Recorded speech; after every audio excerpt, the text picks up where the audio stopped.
Sa bawat ani may dahon, balat at mga hiblang nauuwi lang sa basura. Pero inutusan ni Pangulong Ferdinand Marcos Jr. ang Department of Science and Technology na gamitin ang siyensya para gawing kabuhayan ang basurang agrikultural.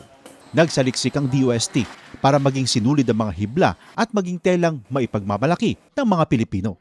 Ang utos sa pamamagitan ng paggamit ng mga dati-rati ay tinuturing na agricultural waste, palaguin ang industriya ng tela, yung telang Pinoy. Last week, dumayo ang Pangulo sa Vintar, Ilocos Norte. Nasaksihan niya ang DOST training ng mga magsasaka sa pag-extract ng mga hibla.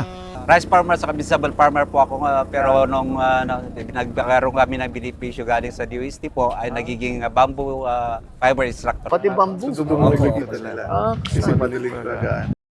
Ininspeksyon din niya ang DOST Yarn Production Center kung saan ginagawang sinulid ang mga hibla.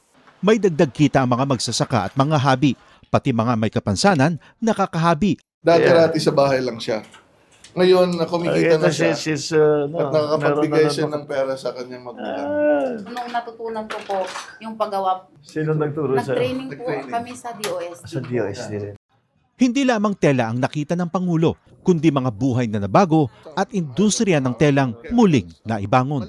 Dati, kahit yung raw material, ini-import natin hindi naman dapat kayang-kaya naman natin gawin. Kaya maganda na naitayo na natin itong mga processing center na ganito para dito na natin kinukuha lahat. Ito yung mga traditional namin na design. We're very happy na mabubuhay ulit ang industriyang ito.